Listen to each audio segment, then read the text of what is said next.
Hey guys, what's up? I am back with a Protoss vs Zerg guide for you today. This time, the build order is going to be 5 Phoenix into a Chargelot Archon timing onto a Zerg player's 4th base. This is a great build that I've stolen from Stats and Trap that shuts down greedy Zerg players. And I think it's really strong, and I'm sure you guys are going to like it. So without further ado, let's just jump into this game. And it's going to be against Lenok. That's right, I beat Lenok with this build. And I think this was actually the first time, maybe the second time I was trying out this build. So I don't even have it down perfectly at this point. But I was like rolling flat face with it last night. I was getting win after win with it. Super happy with the build. It's going to be a Phoenix opener. And you don't see Phoenix openers very often nowadays. Usually you see one Phoenix into Oracles. And that's to, secure your 3rd base against Zerglings, get scouting, have some detection. That's the standard. And I'm not going to say that that's going to change. But being able to open 5 Phoenix, it's sort of something nice to mix in, and at the high level some variety is always good to catch your opponent off guard. Apart from that, it's going to be completely standard, so I'm just going to fast forward through this early game. Standard gateway timing, gas timing. We're going to go Nexus, Core, 21 gas, 22 Pylon. It's going to be a standard opening for every PvZ and every PvT. We go across the map, and we see the hatchery going down, pool. We'll be going down in gas, so completely standard. We're not worried about an early pull, anything like that. In the future, I am going to do a video about how to scout everything Zerg can throw at you, dealing with early game aggression and cheese, but that's not the focus for today's video. One cool tip that I will point out is, as your probe is arriving, if you do a gateway scout, as your probe is arriving, if you see an Overlord at the natural, that means he's done a hatch first. It's just the way the timings work out. Like he's not 12 pulling you, I mean. So that's a really cool timing for you guys to know. We missed the block on the 3rd base, but that's fine. In this case, I'm like, fine, he's not going to all-in me, so it's okay. And then I'm going to patrol my probe back and forth here. And the reason you do this is just to see if any Zerglings run across the map. Back at home, I'm going Adept. If Zerglings were running across the map, I would chrono boost this 2nd Adept. That's the adjustment that you make. Cancel Warp Gate, of course, and go Stargate. I'm going to produce 5 Phoenix out of this Stargate. Try and do some shade harass. We end up killing a worker, which is really nice. Usually that never happens, maybe you get a Zergling if you're lucky. But it's all just about scouting. And we see he actually produces a few extra Zerglings, which is not uncommon with this really quick 3-hatch build, so I'm not that worried. I'm not worried about an all-in or something, but I'm going to build an earlier 2nd gateway. Yeah, he's just going to run across with some Zerglings, do some pressure on, so we're going to have to hold that. Timings for the most part, we're just going 5 Phoenix, 4-minute double gas on the natural, take these gases at 4 minutes, and then a Robo facility around, or just after that, 4 minutes, 4 minutes 10, 4 minutes 20, around that time. You can go 2 gates, or you can go 3 gates. In this game, I go 3 gates, just because I'm a bit worried about taking my 3rd base. He's already shown a few Zerglings already. I do take my gases a tiny bit early in this game, and so you see me put 2 out of 3 on the gas. Don't do that, just add them at 4 minutes, and put 3 and 3 on, and the gas timings will work out perfectly. As you can see, I'm just scouting the entirety of the map, going down all the corners, trying to find any hiding Overlords. I want to deny scouts as much as possible. And there's my Robo going down. Out of the Robo, we're going to produce an Observer, an Immortal, which we're going to chrono boost, and a Warp Prism. After we take our 3rd base, which will happen in just a second, as we're doing it, we're going to warp in 2 Adepts to help us take it. And then at 5 minutes or just after, we'll add Twilight and Forge into our main base. And the idea behind this is that you can get charge and +1 to line up as you're attacking. And you can add 8 gateways super quickly, get a Warp Prism, go across the map and try and kill your Zerg player.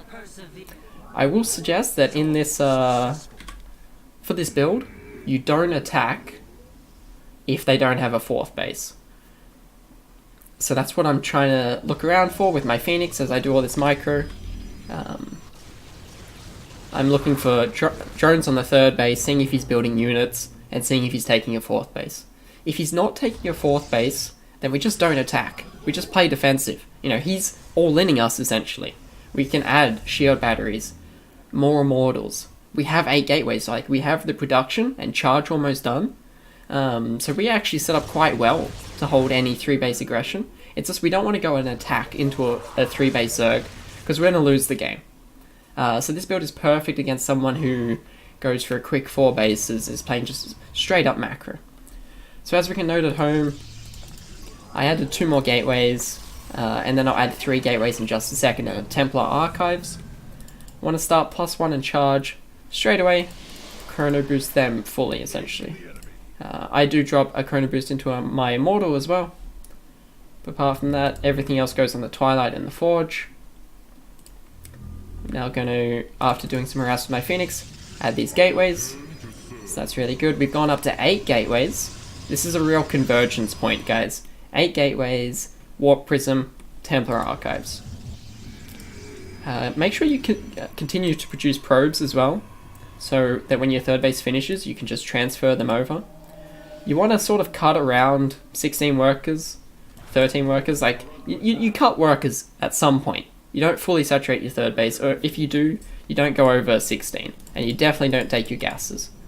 You note that I'm warping in Zealots here now, and I also warped in 3 sentries. Now these 3 sentries, I'm still debating if they're good or not. Every time I've done it with sentries, you know, I have 1 less Archon, but the force fields and Guardian Shield actually really help out. So I believe that sentries is the right choice, but it's something you guys can experiment with, going no sentries and just warping in more Archons. Definitely something you can try out. I try and clear the path with my Phoenix, so I lift up a few Zerglings and shoo them away, and I just want to get to his side of the map without him seeing me coming, so he doesn't have time to morph Banelings and prepare.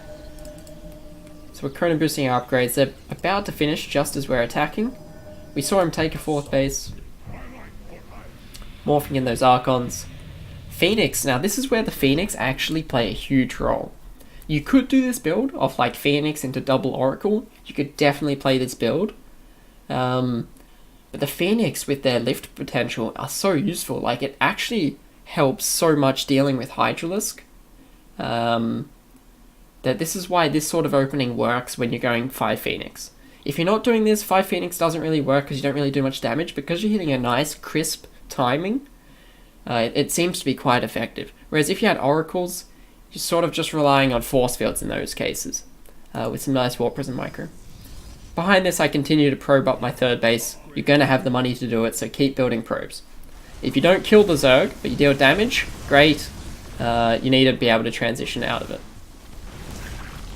So we just keep warping in units, and now we're just going to go straight into his 3rd base. We see him morphing Banelings, and we just pop Guardian Shield, have some nice force fields, cut the army in half. His Banelings hit a few things, but we just have so much stuff. He was trying to be greedy, take a 4th base. He went up to 70 workers, and we just hit a nice, clean, crisp timing. As you can look back at home, I added a shield battery. Once again, no gases on the 3rd base, but if I thought that my pressure wasn't dealing damage, I'll try and keep all my units alive, but then add gases on my 3rd base and add Storm, +2 attack. That's the transition out of this, then to go into normal, Immortal, Chargelot Archon with some Storm. Another thing I will just say is this build is really strong against Hydralisk openings. Against Roaches, it's not as strong, but you definitely can still do it. And being defensive with this against a 3-base Roach all-in or something like this will be great. This is exactly what you want to have in those situations. 8 gateways, a Robo producing Immortals, Archons with Warp Prism. It's like perfect setup to defend that. So it's definitely a really good build against Roaches as well. I hope you guys have really enjoyed this video. If you are liking these videos, please hit that subscribe button, support my content. It really means a lot to me. And I'm going to be making guides 2 times a week, released in Australian time each Saturday and each Wednesday.